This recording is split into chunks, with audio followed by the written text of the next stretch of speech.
So at the last email I sent you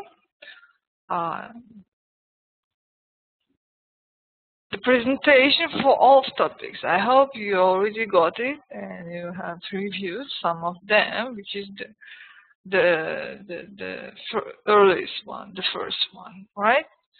So today we have two new topics based on human resource management. The first topic, which is actually the first part of the class, will be based on the second topic of HRM, which is about strategic human resource management. And the second part will be based on the third topic, based on human resource planning. So let's start from the second topic, which is about the strategic HRM.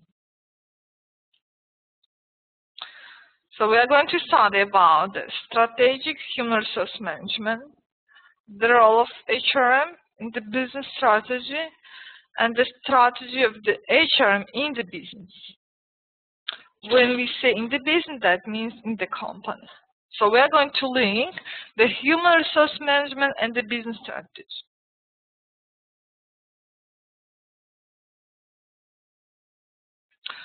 What is actually the strategic human resource management? In the last class, we got some introduction to HRM, right?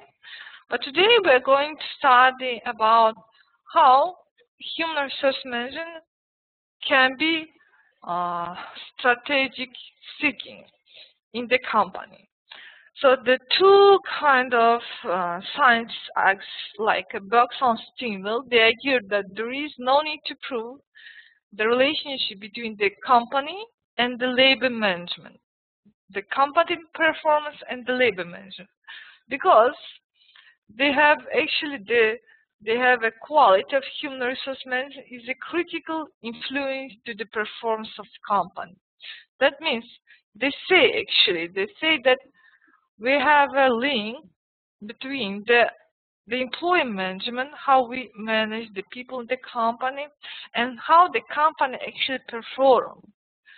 When we say the company's performance, that will result in the company's the profit and income, right? So, and they say that the ones will impact another one, like labor management would impact the company's performance.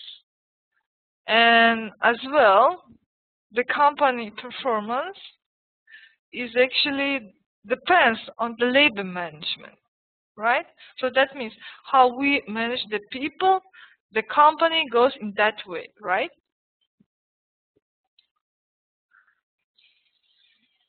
So the linking the human resource management with the strategic goals and objectives to improve the business actually performance and to develop the organizational cultures is actually all fosters the innovation and flexibility.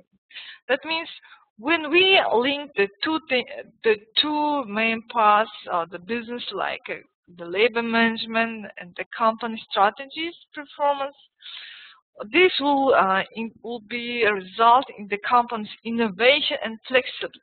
That means we are trying to innovate company in the, for example, new markets, and to make the company more flexible for the changes. The changes, like we have some external and internal change which is impact our business, right? So the company always must be flexible for any kind of changes. Let's say about the external changes, like when the political or economical or the demographical changes impact the company. Some company must actually fit and meet these changes, try to be flexible. So, and as well, what is the strategic human resource management? It's all about when we're formulating and executing the HR systems, the human resource systems that we are going to apply in the company. They all be affected and result in the HR policies and activities. Why? Because this is the things which is we have in the company, like HR policies and activities. They're very important actually because they produce the employee behaviors and competence.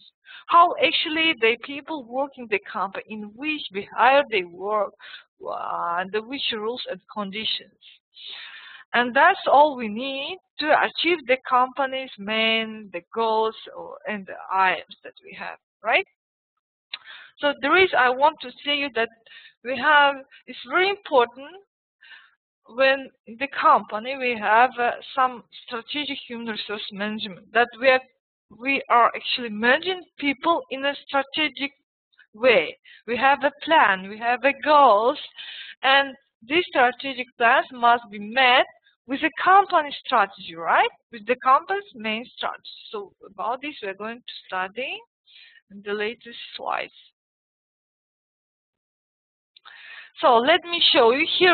We have a linkage between the corporate and the human resource strategies.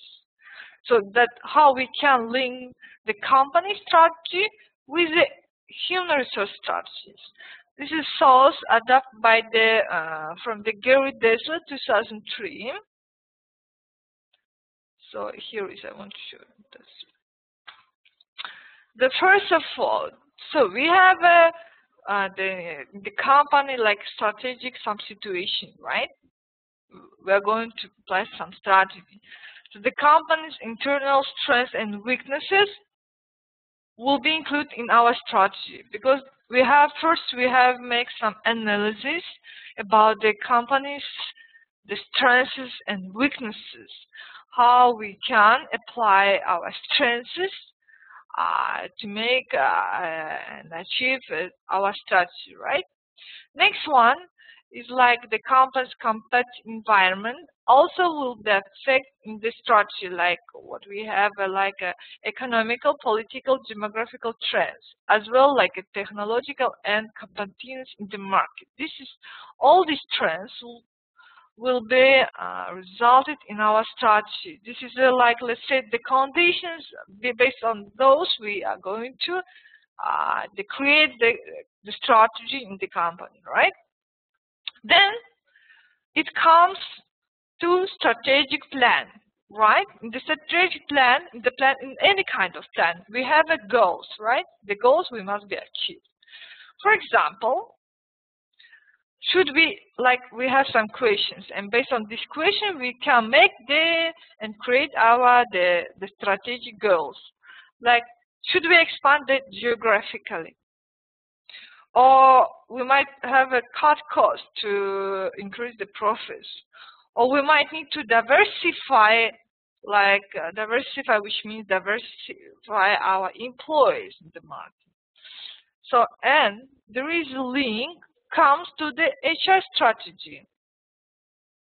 You see, that's very important, that what are the basic course of action HR will pursue to ensure that the recruiting, selecting, training, and the pricing, as well the compensation systems, are consistent with the company strategic plan.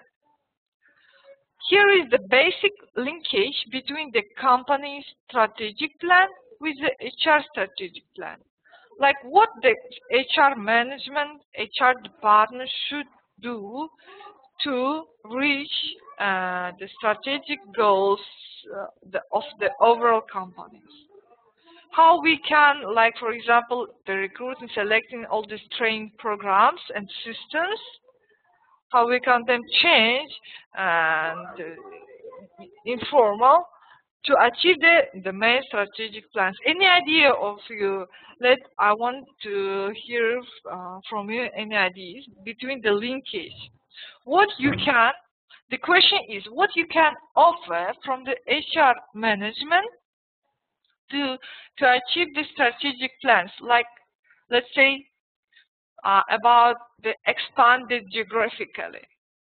How the expanding the geographically will be affected, or HR management can help and support the company in this goal. So any ideas? If you have ideas, just let your hand up, then I can give you. I can allow you to speak.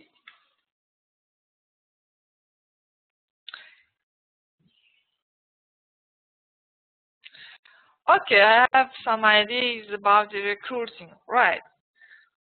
What that means, that first you have to think about to expand geographically, like let's say that to open the new branches in overseas, in other countries, right? So first we need to recruit new people, right? And the recruiting system must be as much as efficient to get a very professional and talented people, right? And these new people, they have to understand the company's strategic plan. Training as well is very important. For example, when the companies open the new branches, they might send the existing staff to those branches for the first of months to manage actually the branches. Like they might need some training, right? For example, if you would be sent for another countries where is the culture and the languages are different, so about the training you might need some English courses, let's say, or some introduction to those cultures, how to work with the people, how to service the people. Yeah, because we have our different countries have different cultures, right? That's very important. So we have a link, right? We have a serious link when we are going to, for example, expand geographically. The human resource department will be affected and will be involved in this plan, hopefully by all the goals, by all the plans, right? What about the cut costs? For example, the company needs to cut costs, cut its budget. How it can be affected and how the HR department can support. Any idea of that? It's very simple. I think we can see the linkage, and when you work in your company, you might see that the same situation. For example, when company has the goal to save the budget, to cut the cost, that can be affected in your what? In your salaries, right? Or it might be the labor card also as well could be affected, right? So this is a cut cost. Is when the company, the top management, and the company's investors or shareholders, we say, wants to save the budget, the company's budget. They can cut the employees' salaries, right? This will be affected, and the HR department might have some impacts on it. Not might, it will actually have. What about diversify? This is another kind of the goals of strategic plan. For example, company wants to diversify in the market, like have a multinational with the employees in the company. As well, the HR department can reach it through its recruiting, selecting programs, right? This is, you see, we have a very strong linkage between the company strategy with the human resource strategies. And all this actually goes, and the actions will be affected in the organization's performance, actually in the company's overall performance, which means will be affected in the profit and the company income, right? We can see. So I hope everything is clear here. Is we can move for the next slide, right? So based on the theoretical approach, we have three main approach in the strategic human resource management. Let's say about, well, now we are going to talk about more theory. What we have in theory and how we can apply in the practice in the real life, actually.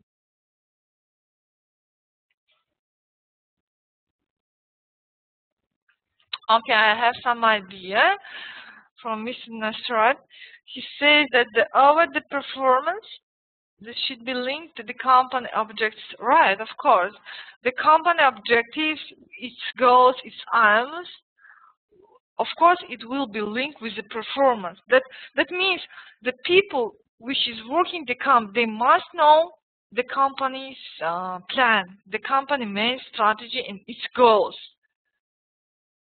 To reach those goals, to be met with the company's strategy. And when we have a strong linkage and when we can fit like the employee's performance with the company strategy, this of course will show us the highest results of a company, right?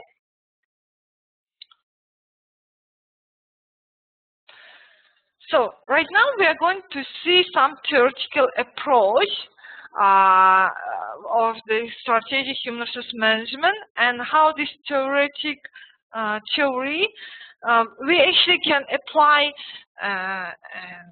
in the practice, in real life, in our companies. Let's see, the first one is called like universalist approach. It's found on the concept that there is one best way only to manage the people, to manage the human resources, to improve the business performance. It's universalist approach. I will show you later in details. The second one says that the strategic human resource management must be focused on the need to align the employment policies and practice with the requirements of business strategy in order that the latter will be achieved and the business will be successful. What that means? That means actually the company needs to focus on the employment policies and the practice, how the people work in the company, under which conditions and rules. It's very important. And these conditions and rules, all these the HR policies, must be met with the business strategy requirements. What actually company needs, what company wishes. And this, of course, will be resulted in the company successful. So we are linking the employment policies and practice with the company with the business successfulness, let's say. And the third one, theory, says that in the more recent approach to strategic HRM is derived from the resource-based view of the theory and its perceived value of human capital. So the third approach says that it's very important, actually, the human resource, the people that work in your company. And when we say about the human capital, it means what kind of people work in your company. This is very important. What kind of people? When we say what kind of people, we mean what kind of knowledges they have, what kind of practice they have, what kind of experience they had actually before. That's very important. What the skills they have. Maybe they have some unique skills. So that's, we talk about maybe some talented, some talented, very high professional people. So it's very important. In the human capital, we say about the people and let's say they are the advantages they have actually. So let's see in details about these theories, because actually these theories is being applied in the practice. You might see it maybe in your company. The first one is universal approach. So the guest, the science in HR, he described the 4 policy goals as follows. So he said that we must have 4 goals in the company to achieve this strategic HRM. The first one is strategic integration. What that means? That means we must integrate the company strategy with the HR strategy, right? This is that we have talked earlier. Next one, commitment. That the employment must be committed to the company's the goals. The flexibility. The employees must be flexible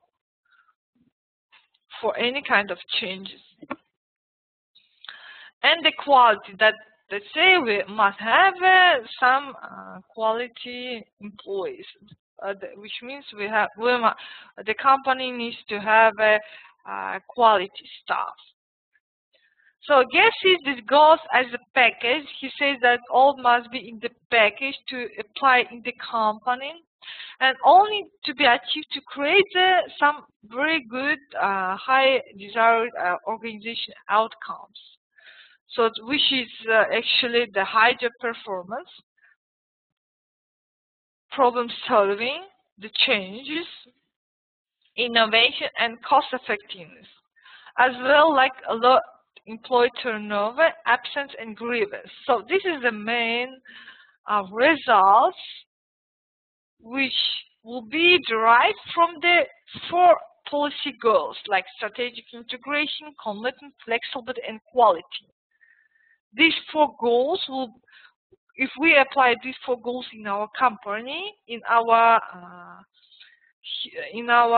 let's say in our human capital, then we can get high job performance, low turnover, employee turnover. This is cost effectiveness. All these benefits and advantage will be reached through the goals.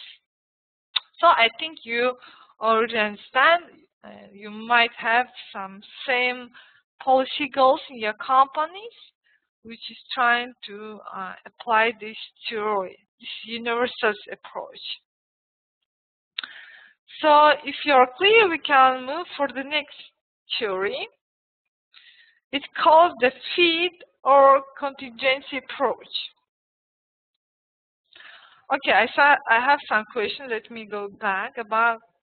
Here is ask me about the quality. This is the quality means the let's say the employee quality, the quality of human capital. That means what kind of, as well what kind of people we have. So we must have a quality people. What that means, quality people with a good, with a rich experience, with the high standard skills and knowledges, and which people actually perform the company efficiently and effectively. This is about the quality, right? Of course, Ms. Nadia is suggesting that we can say as well to some competent people, right? The competent people, the people which actually know, the people know what they have to do, and they have those knowledges and skills. Yeah, right? The professional people, we talk about the professional people. So that's, and there must be as well, when we talk about the quality people, they have to be responsible, right? The employee must be responsible for the job, for what they do, for the company's plans, and for the company's goals, right? Let's say the next one. Let's see that we have a next theory which calls the fit or contingency approach. This is this approach says all about the fit, that the HR strategy fits with the demands of the business strategy. That means the human resources must be fit with the company strategy, right? Fit, which means must be they have all the HR policies and practices which will actually satisfy the company's strategy. As we talk about this earlier, of course. As well, all HR policies and activities fit together with the company's strategy, which make actually the coherent whole and mutually reinforcing and applying consistently. That we must have some logical way of fitting of HR policies activities with the company strategy, right? And next one, by the Michael Porter, he says that the emphasize the fit point of view that all the firm's activities must be tailored to the company strategy. Because of ensuring that the company's function strategy supports its corporate and competitive strategies. So here is the second theory says that we have to fit the HR strategy with the company strategy. This is the main point. And the HR strategy must follow the business strategy, right? This is the main point that says in the second theory. Let's see the next one. We have the third theory, which called the resource-based approach. This is actually the latest theory that we apply in the company, which is rising theory. Let's say the new style, the new model of the HR theory. Here it says that the human resource can provide some competitive advantage for the business, as long as they are unique and cannot be copied by the substitute companies, by the competitors. So this is the statement says that we must have the people which is high professional, very unique and talented. And no one means our competitors cannot copy our people. Like copy, which means maybe recruit the same people as we have with the same knowledge and experiences. So that means the resources, which means the people need to be valuable, rarity, immutable, and non-substitutable. That people must be valuable. That means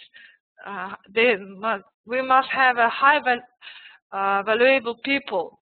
That means we must value them that means we have to offer them very good, like let's say the salary, wages, all the reward systems. We must provide some training programs as well to develop the knowledge and skills, right? Our people must be variety, like very high professional. No one can be find the same as we have. Not imitable. No one can imitate our people, which means copy our people, like a copy, like for example, the people with the same knowledge and experience and skills that we have. And non-substitutable. That means we have special people. We have very talented and professional people, which cannot be changed for new ones. What that means? That means we must actually remain and keep our employees as much as we can.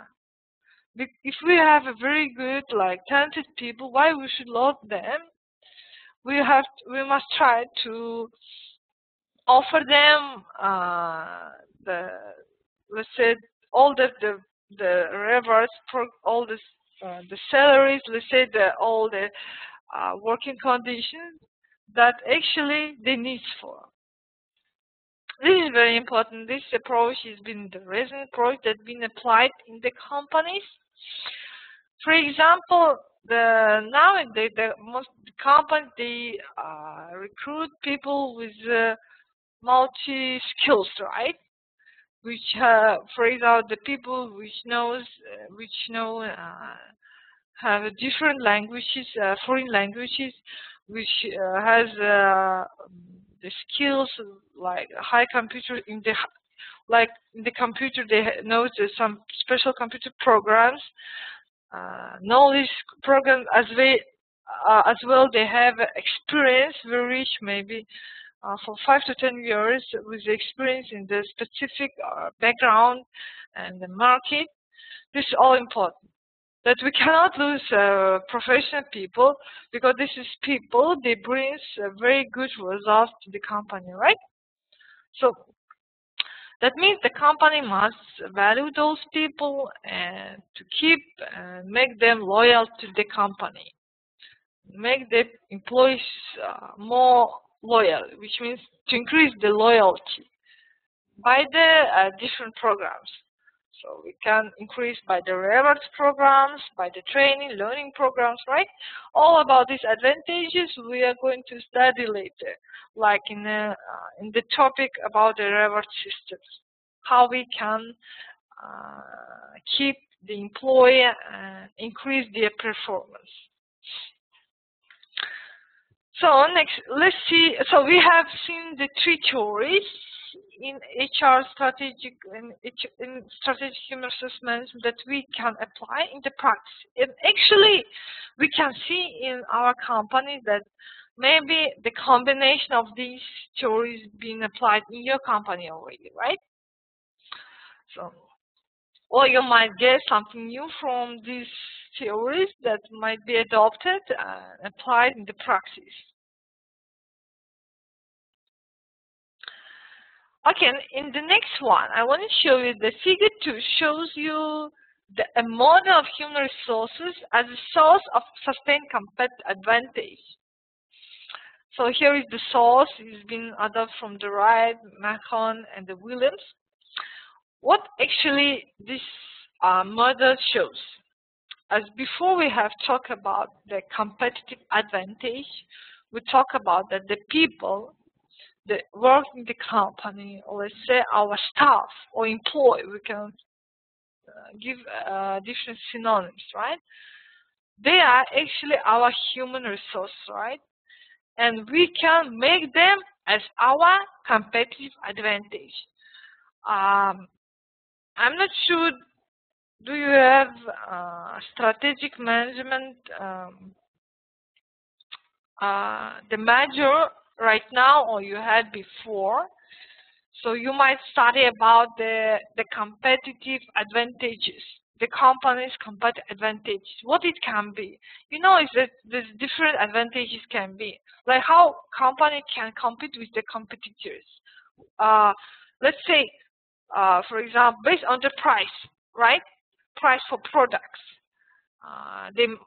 The company can actually compete with the competitors in the market by the price to offer the lowest price, let's say, or by the quality, yeah, right? By the quality of products for the goods and services as well. This is we've seen as a competitive advantage, or like a reputation or the brand. You know that, it's all about the experience that had before. This is also seems as a competitive advantage.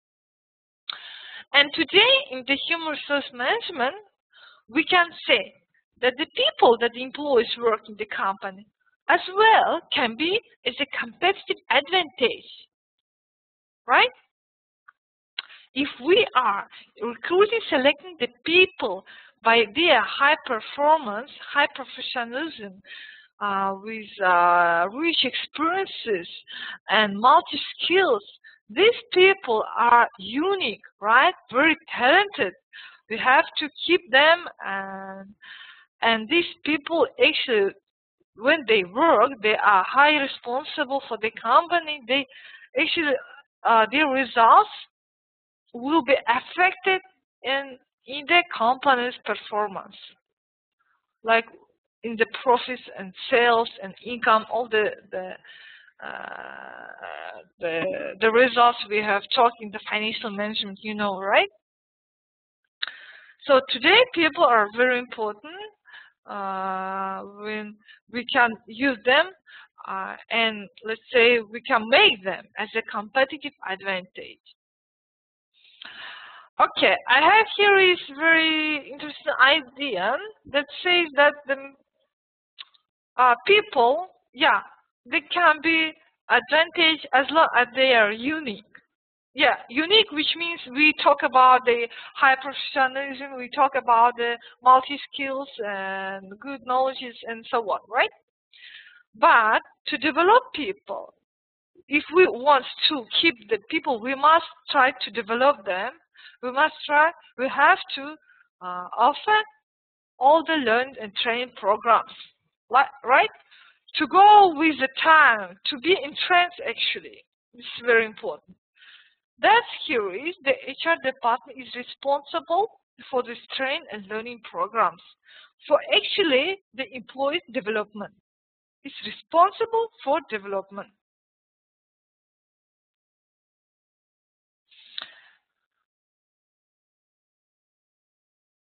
Okay, and let me show you this model, explain. Here is say that the human resource practices, what that means, which means the practice, the management of human resource department itself, how the human resource department works efficiently, its practices, and human capital pool. This is about what people work in our company, what kind of people work in our company, what structure we have actually, and as well the human resource behavior, which means the people's behaviors in the company, how the employees perform in the company, how they are responsible for their functions, and all these 3 points create the sustained competitive advantage of overall the company. You see, this is we can link with and these 3 points create the advantage of the company.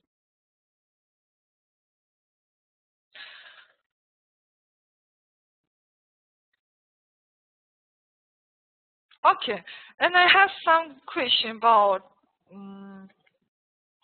this matter. The Mr. Mohammed asked me, can one go on an inclusive contract with them for a certain time? Yes. Do you remember, or we are going to study later about that? When we have a contracts in the company, but today, actually, in new trends, we must try to have some individual contracts because all our employees are individuals, right? They have a different knowledge and skills. We cannot scale them by the one level, let's say, right? So we have some individual approaches. So today we apply some individual approach. So if you have you are differing with your experience and knowledge and skills with your colleagues, you might have some inclusive, like let's say the individual contract and the different conditions and rules and rights you will be work. As well, salary might differ.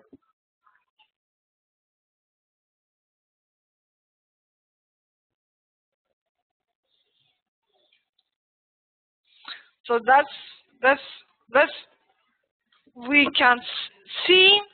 Actually, we can see the individual contract based and most of between the, let's say, some high top management and the company itself, or some unique professionalists that we have in the companies. Some maybe some special technical with the technical knowledge and skills, or like let's say the top managers. When the company invites some top managers from overseas, let's say, of recruiting from overseas or trying to sustain from a different company, that made those top managers has some individual unique contract. So it's all about this one.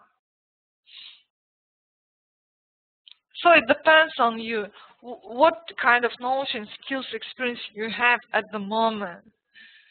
Do you think you are being different from your colleagues at the same level, or let's say at the same position? If you see and you think so, you might You might ask to work under different condition rules. That's all is about you and what you have actually, and what you all about your professionalism actually. Okay, let me see. We have some questions. So the question is from Mr. Nasa. How do we actually measure the behaviors of the employees based on the chart?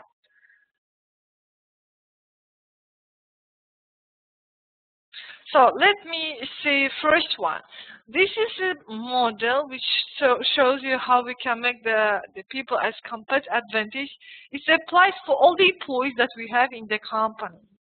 But in the company, we have the individual structures, right? We have different positions, levels of the people.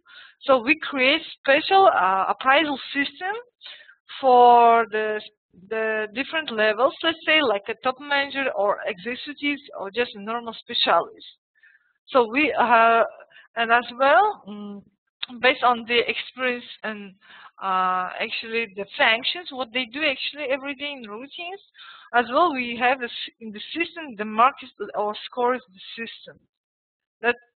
That's how we can actually measure the performance actually. So let me see another question. So if a company wants to achieve its goal and there is need of additional people for achieving, companies hiring contract-based people. Yeah, it might have.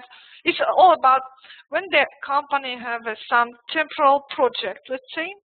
So in this case, company might recruit the employees, outsource the employees, or based on the contracts for a few months or for a special period of time of that. If we have some temporal projects, we talk about this. Or we have some short-term projects for a few months only.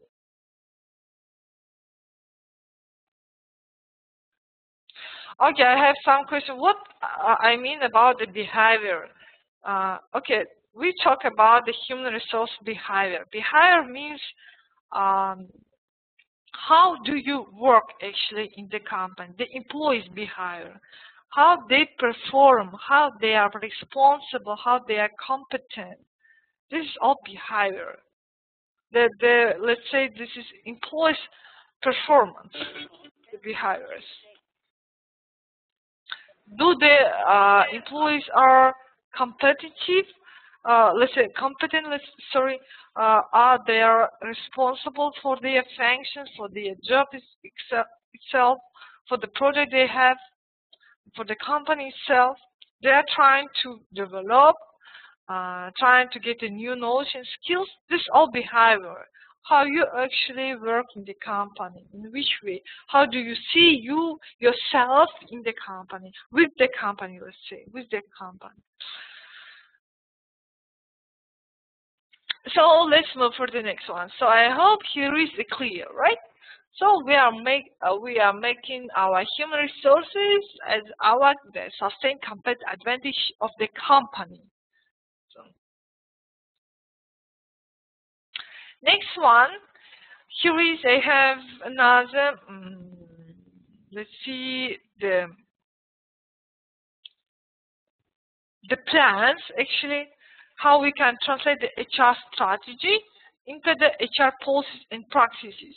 So this is here is talks about, okay, we have created the human resource strategy, the strategy in the human resource department, right? How we can achieve the business strategy, the main goals of our companies, and how we can achieve it through the HR policies and practices. Through what actually the human resource departments do. So here is the basic model of how to align the HR strategy and actions with the business strategy. First, we are formulating the business strategy, right?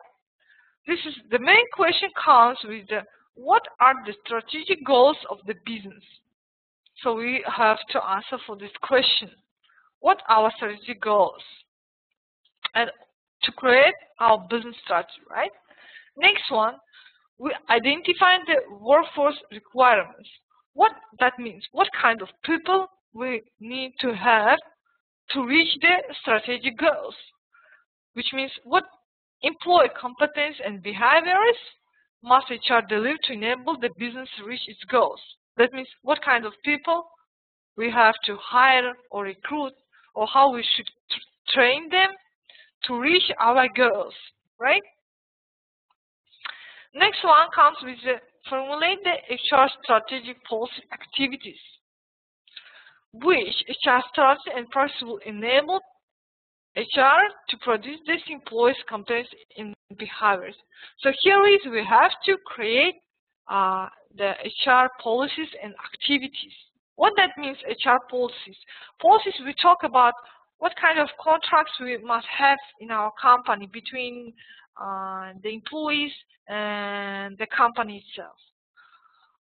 What contract, under which conditions and rules and rights, right? Next one, what the organizational environment and culture must be in the company to reach our goals. As well, what kind of reward systems must be in our company? What salary we should offer for our employees to make them happy, actually, to satisfy them, and all these policies about the reward systems, learning programs, development programs, all the contracts and conditions we work. This is all HR policies. And as well, activities is all about what we do actually, how we activate based on these policies. Like we offer good salary, we offer some rewards for our staff, we actually provide some learning development programs, some special training courses. This is all the HR activities. And so this, we have to identify and formulate our policies and activities to reach our goals, right? And this will be affected to develop the detailed HR scorecard measures. That means how can the HR measure whether it's executing well for the business in terms of producing the required workforce competence and behavior. This means we create and formulate the appraisal system, right? How we can measure the people, their performance, how we can measure the employees' performance through the appraisal system. So here is, through the appraisal systems, we measure and we evaluate the employees' performance and their behaviors. So here is given to you the model in theory, and which can be adopted and applied in the practice. And actually, we can see that this is actually it's been working. We can see in our company that they are willing in the same way. They are working at the same model, at the same way that we have. We might have some combination, we might have some changes, but the standards is like that in this model. So let me see. I have some questions. Ms. Nas asked me, do you have any practical example of this chart and previous charts that we have studied? So the examples I just already explained you in my own examples that we have in the company. What examples you need? I didn't get you. This is the standard theories and the models you can see in your company. Because as you are, for example, if you are not working in the HR department, you might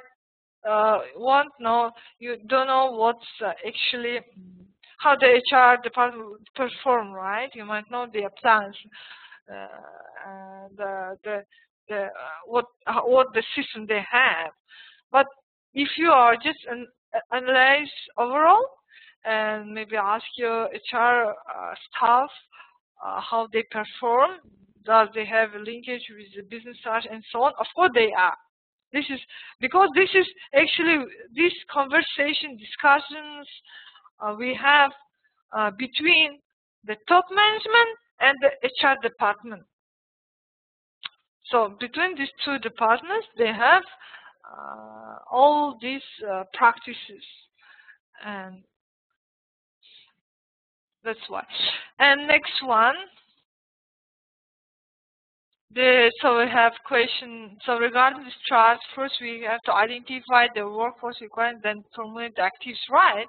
Of course, this is we need to identify what requirements, what people we need for the company to achieve our goals. What actually people, what they need to know, what they need to have, what experience, knowledge, and skills. If we recruit people which are not fit with our strategy, then we won't get our results, right? It won't be met with the company strategy. For example, let's say we recruit the people which does know that actually what he or she must do, or doesn't have the skills or knowledge that we need actually. Then, what the reason to keep this kind of employees if they actually don't meet our requirements, right?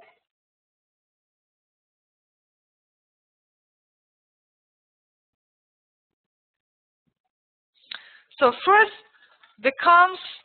we formulate the business strategy, right?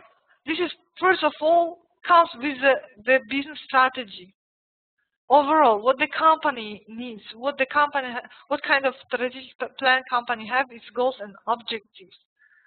And then, when we move for the HR department, for people for recruiting, selecting the people, we need to identify requirements. What people we need to work in our company, how they should perform, what they should know, what kind of experience they must have, in which field or market, let's say. And then we formulate our policies and activities, under which condition they will work. And then, of course, we might have some appraisal system to measure their performance and behaviors, right? This is simple. This is all the steps comes as standard steps the different companies. Like what is happens theory, in the practice you will see same situation.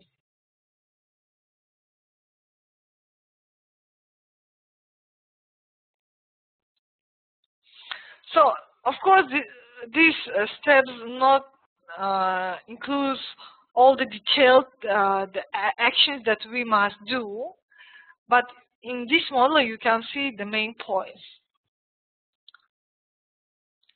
So that's all for the second topic based on strategic human resource management. Any questions so far?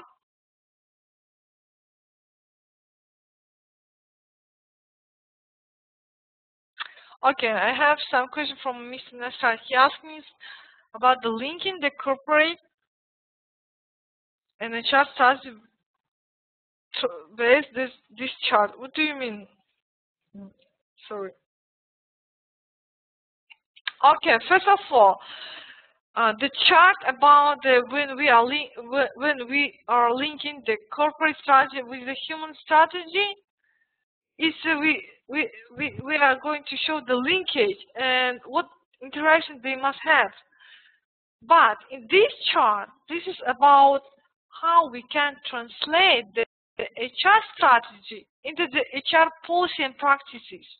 How we can translate our theory for the practice. You see, this is different charts actually we have seen. So here is we can't compare two charts. We cannot compare.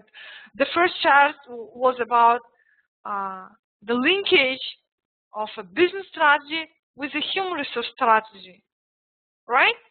We had the main points how we can that we have to link the two strategies, which is the main business and the human resource, to get the results that we are expecting actually.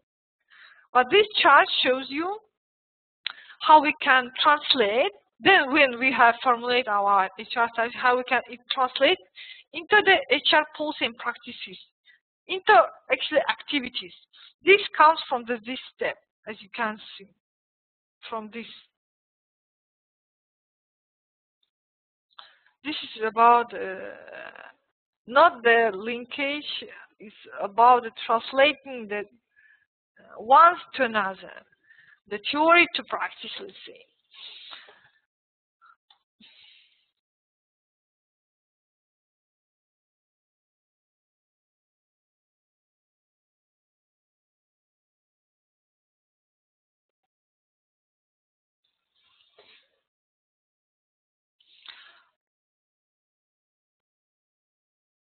Okay, I have some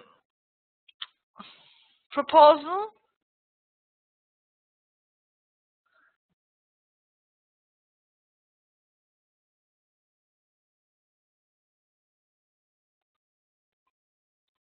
About that says that Mr. Asher said that this is charged for execution. Okay, you are actually executing the future because you are studying the MBA, the Master of Business Administration, which means you are the future top managers, right? Who is going to manage the business. And this is, I'm giving to you all the theories which is based on the practices that you can apply and adopt in your future's management.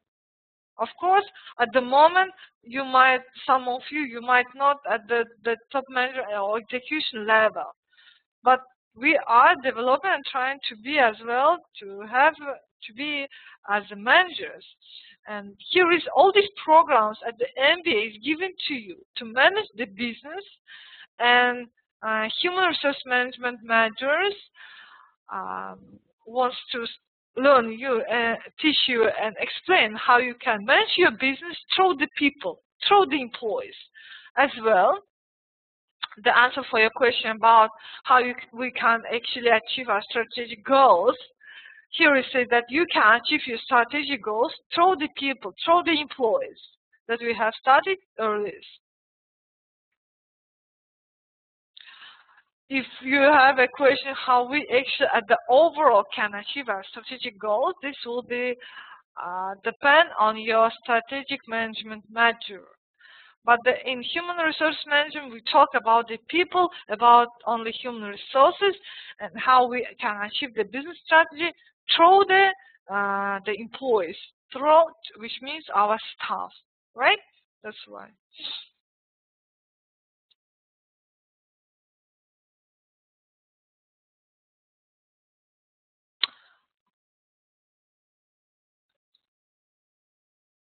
Okay, here is, I have the question that asked me, the Mr. Mohammed Harun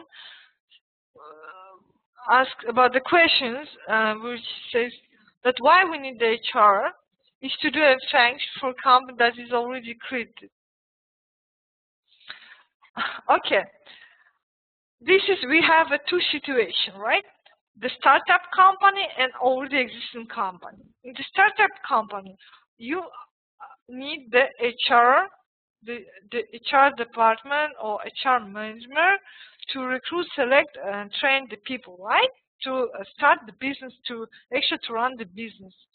What about the existing?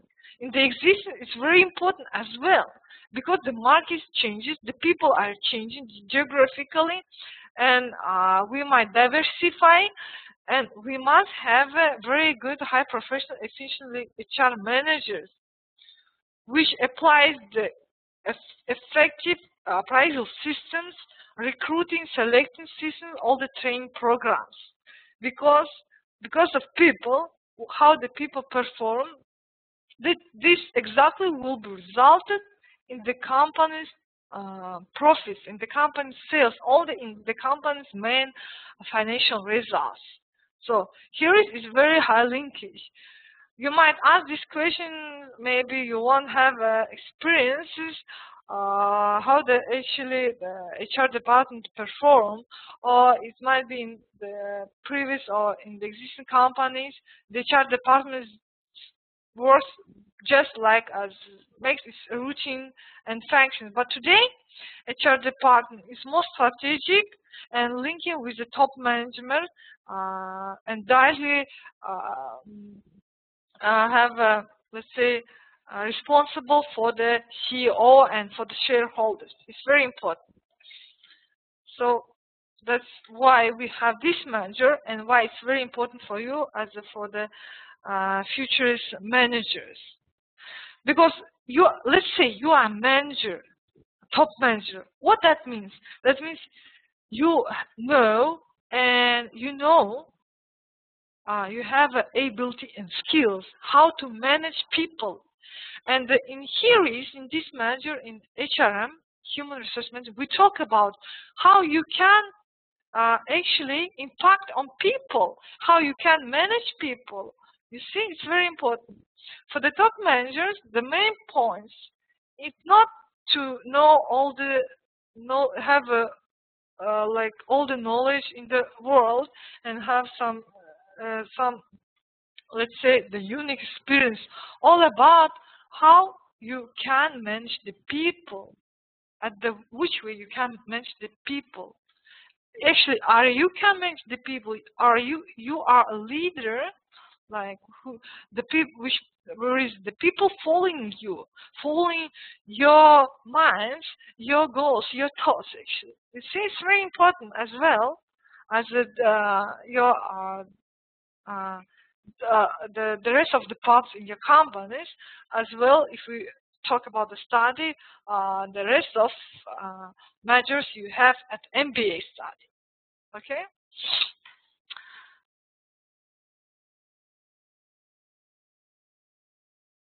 So again, about the prayers, as I know, we have some discussion about this, that we won't have time for prayers. Who wants to have, can go to prayer. I think you got your mail from admin about the prayer time, but it's okay because we have finished our second topic. We can make the break for 5 minutes. Then we will continue with the third topic, with the chart planning. Okay, so just a break for 5 minutes. Thank you.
So we have completed our second topic based on strategic human resource management, right? Right now we are going to move for the second part of our class based on the human resource plan. This is the third topic for today, for the 2 sessions. So we must still have time, but by the way, we try to complete it as well by today. So the structure would be, we are going to study about the human resource planning and how to analyze and forecast the human resource needs.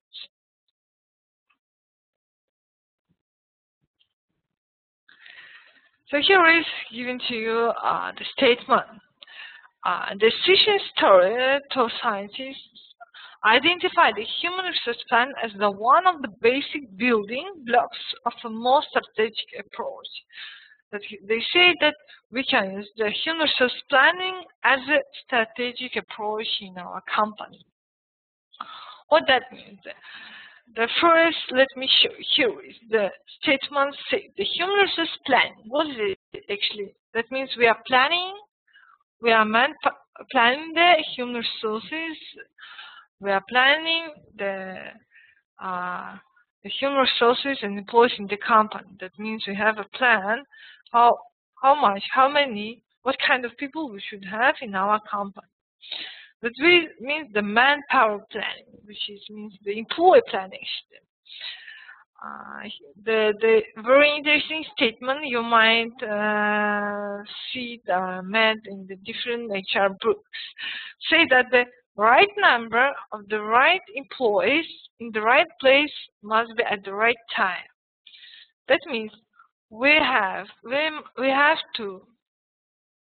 must have in our company the right number of employees based on our structures, which means of the right employees with those the knowledge, skills, experience that we need actually based on our requirements at the right place, which means at the special the companies or organizations it needs for, and at the right time when we need that kind of people.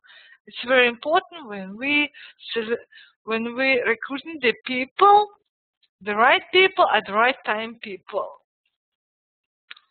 Let's see in next one. Actually, we talk about the human resource planning. That means we creating and formulating the plan based on our employees that we will have or we already as existing have in our company. We have a different approach how we can formulate the human resource planning. We have 2 kind of approach which called the hard and soft approaches to formulate the HR planning, given by McIntyre and Wilkinson. Let's see. The first soft HR planning, what that means? It's concerned with the formation of the mission, goals, objectives, and the strategy of an organization, and as well how variables such as growth, the product life cycle, the competitive advantage, and the HR development will impact on these human resources. So we say that to formulate the HR planning, we should formulate first the company's mission, right? Then goals, objectives, and have the strategy, right? And as well, we must have those human resources, those people who will perform and will act in that way which will be shown in the high results as the growth, product life cycle, and as well we can see as a competitive advantage that we have talked earlier, right? This is the soft HR planning.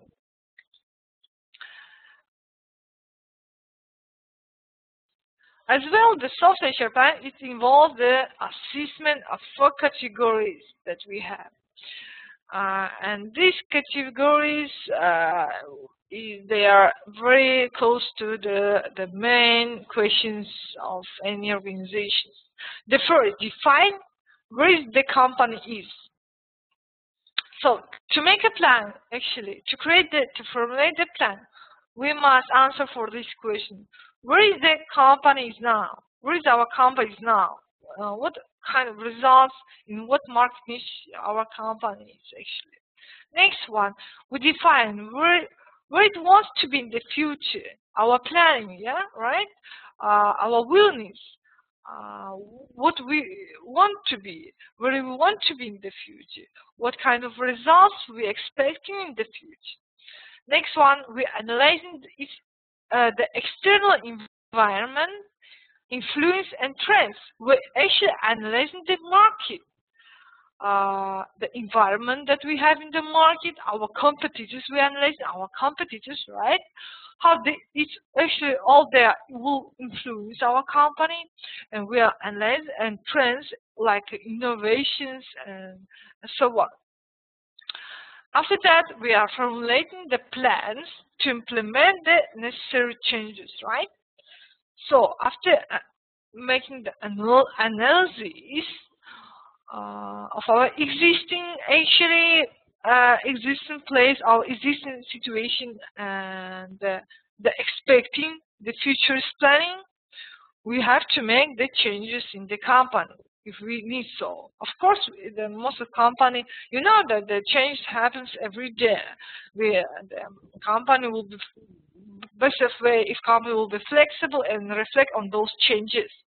And we have to formulate the plan how to achieve those changes, how to implement the necessary changes. Okay, this shows you how the HR planning, in which way will be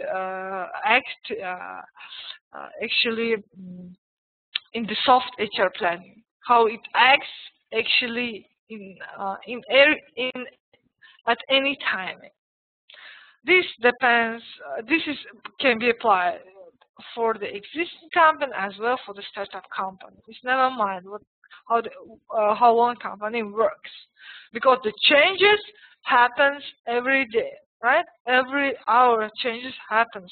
The changes, I mean, let's say economical changes, right? Let's say the political changes in our countries. Let's say about the changes, like geographical changes would be happens, right? Or we have some internal changes in our company, like new technology changes. We have to reflect for those changes, right? To keep our company in the trend and to try to develop for the futures. Let's see the next one slide. The next approach in HR planning is called the hard approach. It concerns with the type of activities the HR department will need to carry out in order to ascertain the appropriate level of human resources.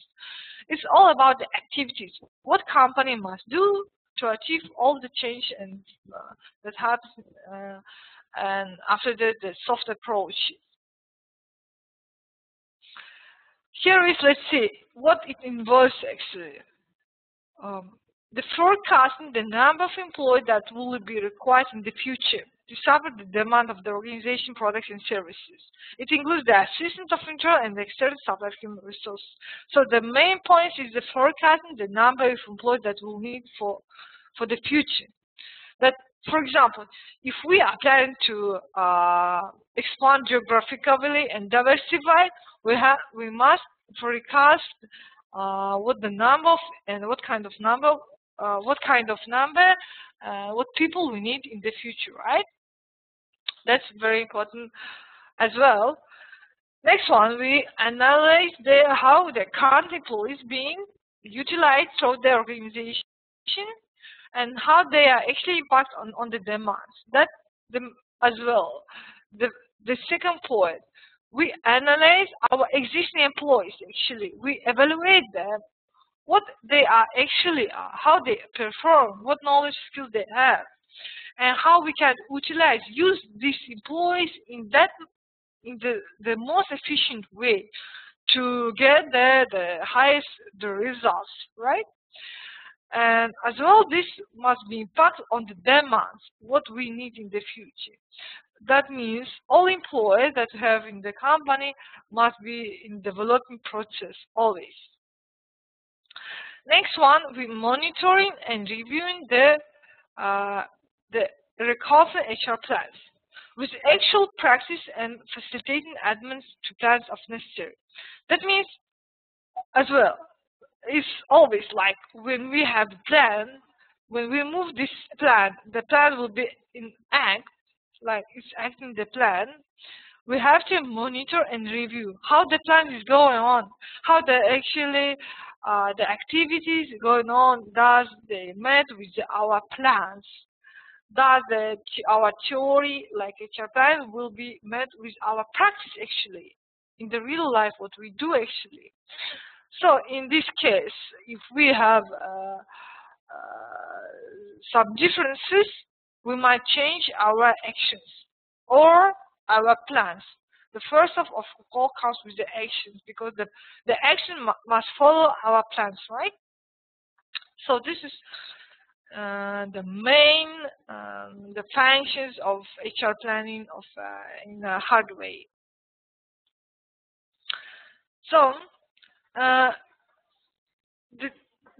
as well, when we talk about HR planning, when we create the plans, we talk about the time, right? So HR plan needs to continuous readjustments always, because as we have talked about the changes, it always happens. We have new trends. Tomorrow we will have a new trends, new technology, let's say, and we must follow it, right? And the goals of an organization are unstable and environment is uncertain. That's why we need any kind of readjustments for our existing plans. Why? Because it includes such as variables like inventions, like innovation, right? As I told you. Right now we are talking about the changes. What kind of changes happens and which affects and impacts our company. Like invention, which means innovation, or population changes, right? Resistance to change, the consumer demand, the government intervention, competition, new technology, the organization restructuring, and geographical location. Okay, let me explain you in detail about these variables, how they affect our company and our HR plans actually. Like invention, like innovation. For example, you are a production company, you're producing some goods, right? And in the world, in the market, you can see we have some innovation of this product, some newest product that has a higher quality, let's say higher function, more function compared to with your company's products. Then, of course, you have to be changed and follow the change to be in trend and try to produce as well the innovation that have in the market, right? Like, let's say, you know that we have the Apple, the corporation, which produce the iPads, right? The planches, the lunches, the iPads.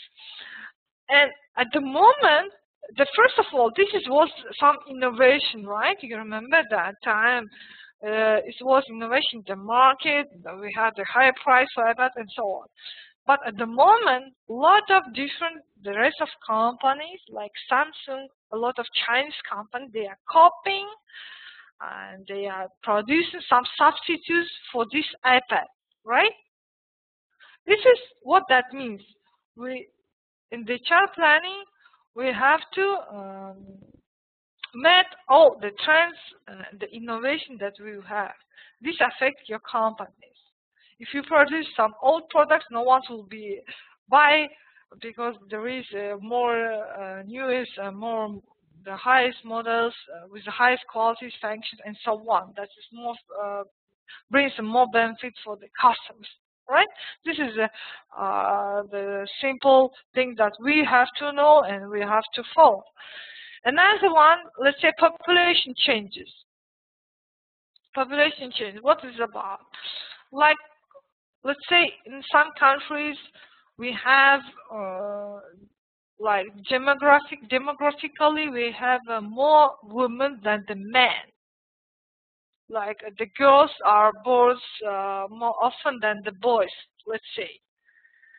And in these countries, our companies trying to, they are actually already trying to recruit the women, more women, based on the top management position as well.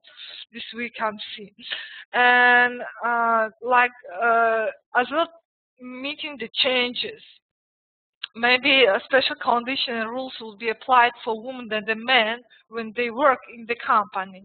Like, let's say about the maternity pay and so on. There is a lot of changes that and the HR conditions that we have in the company when work a man or a woman, right? I mean, some maternity about the payments, like allowances, maternity pays, and so on.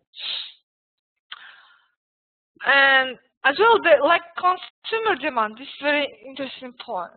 Like today, the consumers, means the customers, they demanding something newest, some new trends with the high qualities. So we have to reflect for these demands to create for what the customers wants to, right? And competition as well, it will impact your HR planning. All new technologies, innovations like we talk about, all these actually variables will affect the HR planning and the company at overall. Let's see the next slide. Okay, let me see, I have some questions. So it means we have to adjust or readjust our HR plan according to these factors, right? Right. We always have to be in one trend with the changes that we have actually in the world, in overall, in the market, in your country, let's say, and among your competitors. Any kind of change happens, we have to reflect and follow those changes and try to be in one step with like new technologies and innovations. It is because of, if you want to be a successful company, if you want to, if you're expecting the high profits and want to get a high income, right? This is all because of this. So. And how it actually, let's say about the new technologies, how it affects the HR planning. Like we have some new technology in the market, and we want to create the same, like let's say we are a Chinese company, wants to copy the same. To create the same product, to copy it, we must have the people with those knowledge and skills that they can do it, that can make and produce, right? That means we must have trained people. We might have recruit the people with those knowledge and skills and experience that they can do those changes. Or we can outsource some the consultings, like from consulting companies, which actually will teach our people how we can work in this way, how we can do same products, right? And why it affects our HR planning? Because we have a plan, and we must have, let's say, a special number of workers, the staff, with a special, the special requirements. Now, when we have a new technology, we must change. We must change our HR planning, maybe to recruit new people, right, with the new knowledge and skills, with the new requirements, and adopt their knowledge and skills, and try to train our existing people, so they would be learn and teach and will be execute, act in the future to make actually what we want to, like a new technology that we are expecting. This is all about when we let's say, are going in one step with the trends that we have in the market, right? Let's see next one. So, in HR planning as well, it's very important when we analyze the environment. The analyzing actually is very important. Analyzing the environment, the company's environment. Here is we talks about the external factors, like how the political factors can affect your company, how the economical factors affect your company, like social demographic factors. What about technology factors, legal factors, and environment factors? All these factors will affect your company if we will have some changes in those factors, right? This we talk about the, let's say, the largest and medium companies. Of course, the small companies will be affected those factors as well.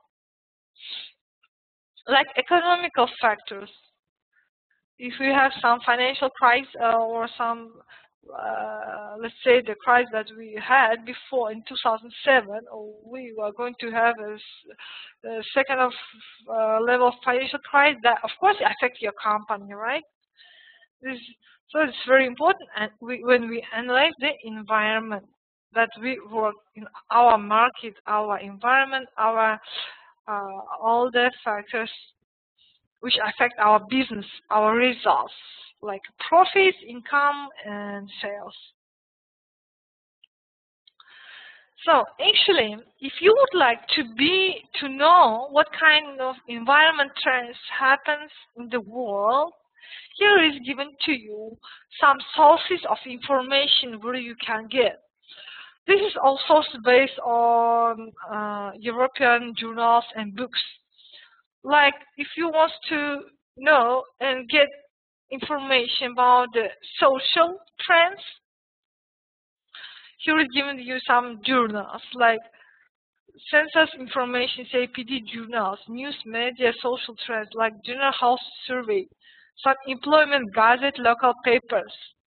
Of course, you can find this kind of or similar kind of paper journals in your country, right? If you want to be in geographical trends, the information you can get from the labor market quarterly, from the employment gazette, about as well from the local council learning and skills councils.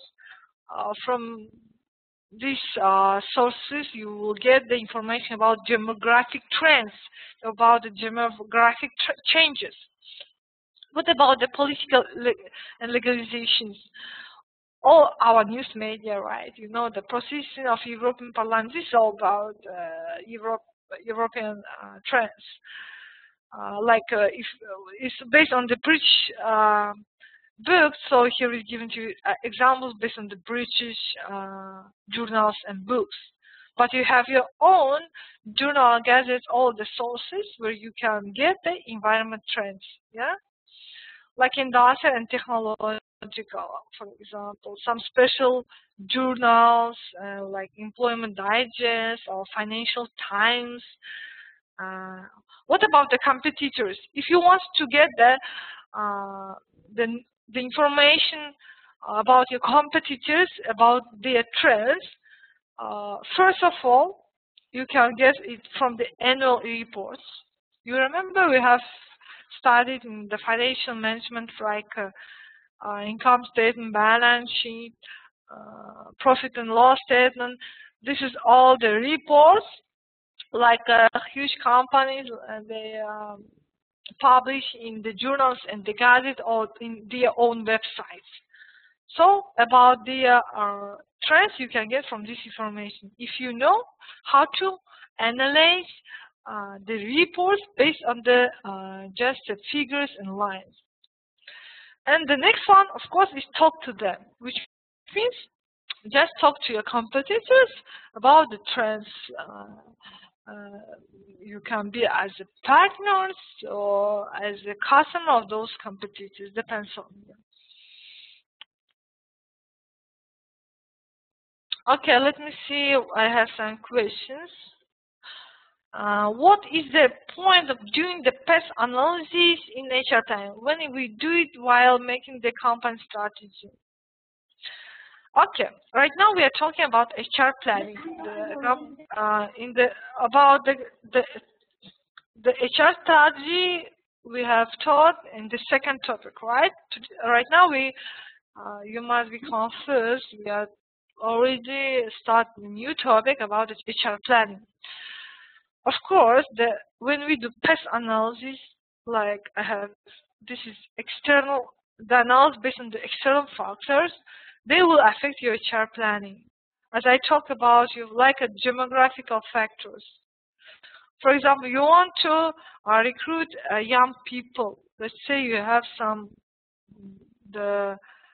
like a production.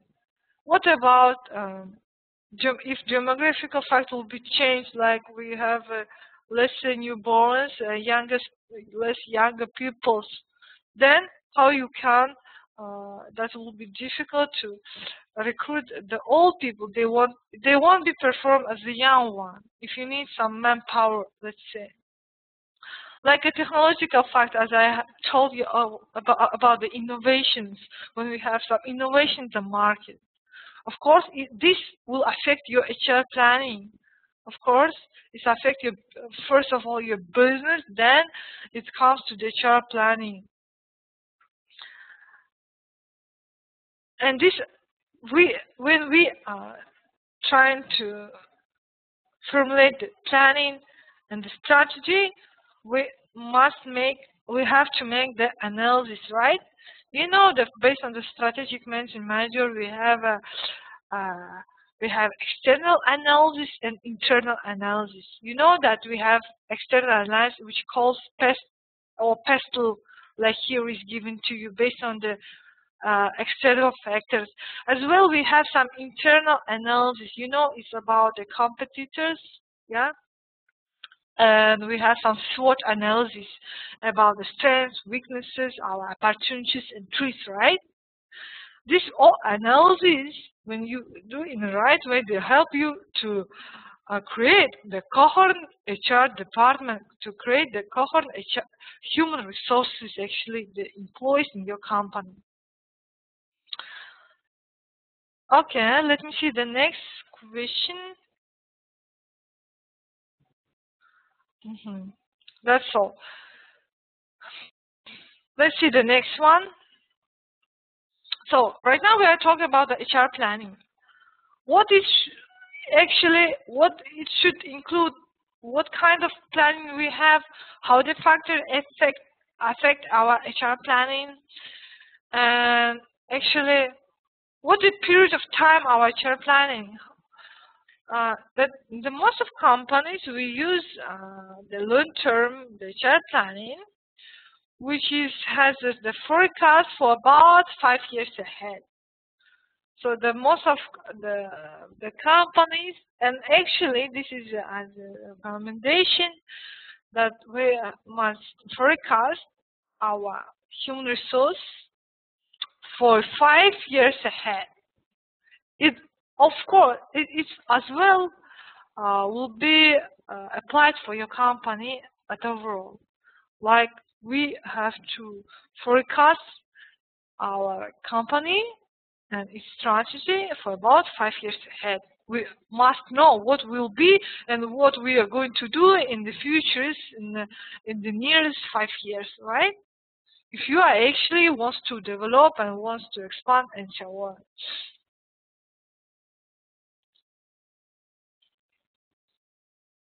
Here is, let's see what the process of human resource planning we have.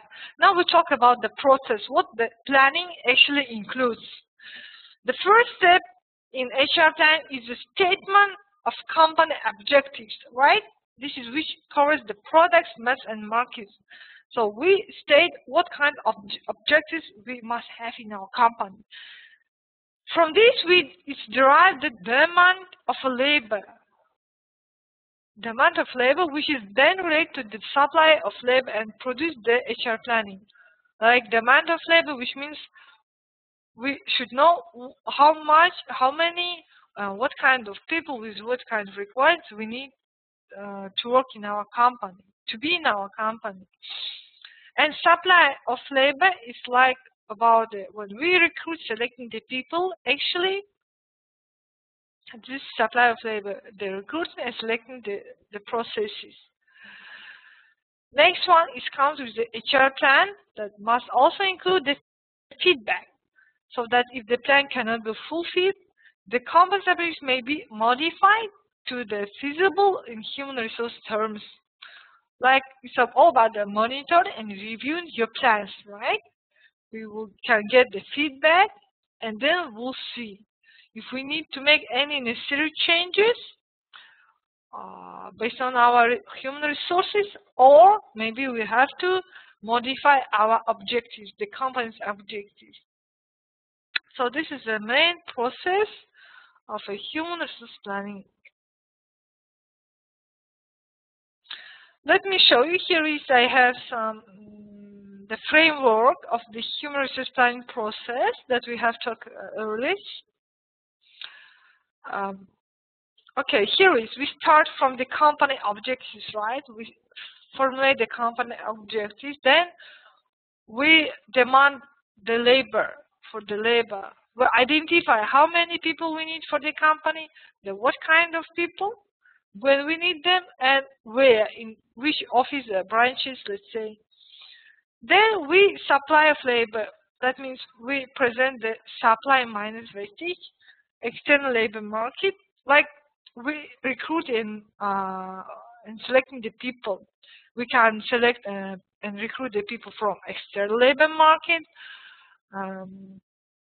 As well, we talk about what kind of salaries we have to fix them, what changes in hours or productivity or working conditions must be, what about the possible economic increases in supply of labor. We might need some part-time workers and so on. We're actually already structuring and modifying the employees. Then we create the human resource planning, which comes with the recruitment and redundancy program, as well the train and development programs. So we create the reward system programs and the learning programs for our staff. After that, when it's already all in actions, our process is actually in actions, we monitor, review it, and we'll get the feedback. If we need any possible modification to the company objectives, you see, it comes here. If we need so, we do it. For example, because of why? It's like, let's say our shareholders expecting more than what we can do actually, what normal people can do. Then it's all about objectives. Like our shareholders settled the objectives. Like we are, like they say, we're expecting to get this kind of profits in this year. What about if people cannot perform in this way? Like, let's say, the higher the standards and normal the performance, then of course we have to get the feedback and to make maybe necessary changes in our objectives. It's all about when like shareholders and investors, the company creators expecting from you more than you can do actually at your normal time, at the working time, or in that what the knowledge skills you have. This is all about this. If you need a modification, then you will be back on your company objectives and will do modifications based on the objectives.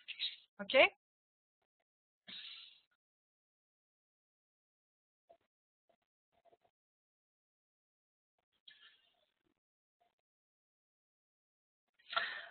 Okay, let me see your questions. I have here is. Okay, some suggestions about should we stop the class after this slide. Let me see first if we have a more slide, then we can stop. If we have a few ones, it's better to complete, right?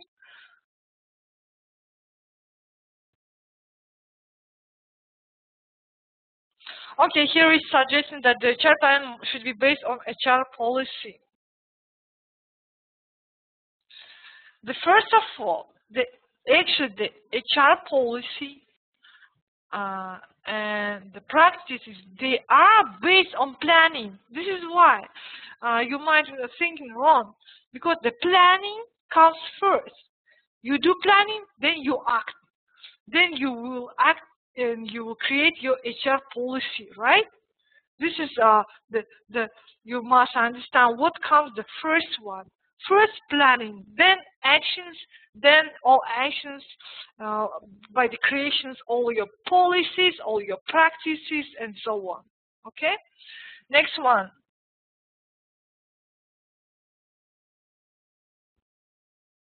External labor market. This is when we talk about the external labor market, it's all about the labor from overseas countries.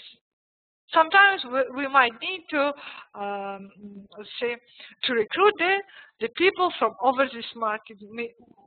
They might have higher skills, the rich experience, or something else.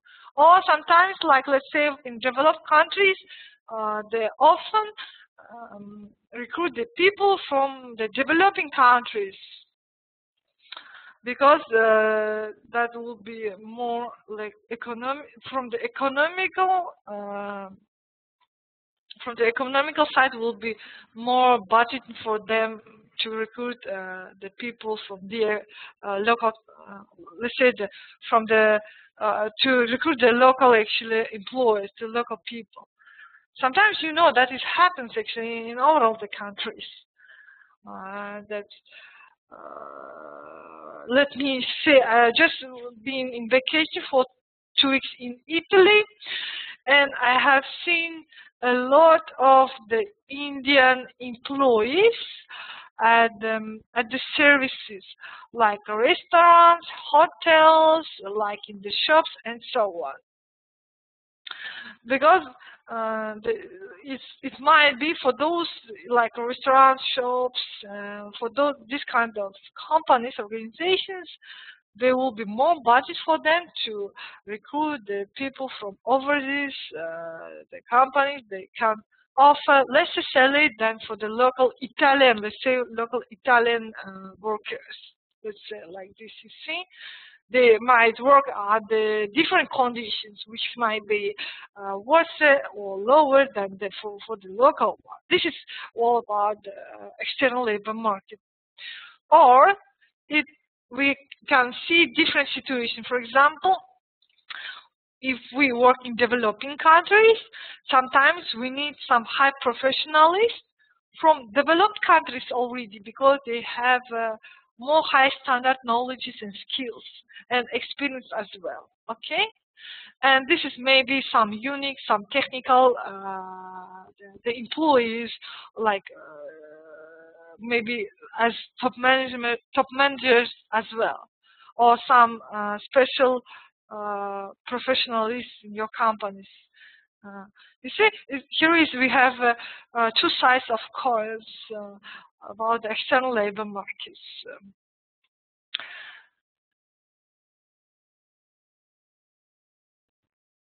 Okay, I have some statement about where it says that HR planning should be in the line with the overall strategic plan of the organization. Yes, right now, this is you say the right things that we are talking about. The HR planning, HR strategy, and HR actually all the function must be with the line and fit the strategic plan of all of the company, right? This okay. Let me see how many slides we have to complete this slide, this topic actually. Right now we are at the slide 15. Here we have the 16 about the demo. Okay, forecasting, about the analyzing. This is very interesting, important, takes a time. Oh, okay, we have some around 25 slides. It's 10 slides we have left. Yeah. So, okay, let's complete stop the class right now. We can continue the third topic about the HR plan in the next session. Okay? So, but I'm recommending you to review this presentation once again at home, and as well the next presentations, which about the human resourcing. We are talking about the recruiting process. The next, the fourth topic based on HRM, about the resourcing. You already have it. So just my request to review the next topic as well. That will be easy for you to understand the meanings actually. So thanks a lot for joining the class. Hope you like it. Then if any question, just email me. So I hope if there is any question based on our topics, which is the base strategic HR and about the planning.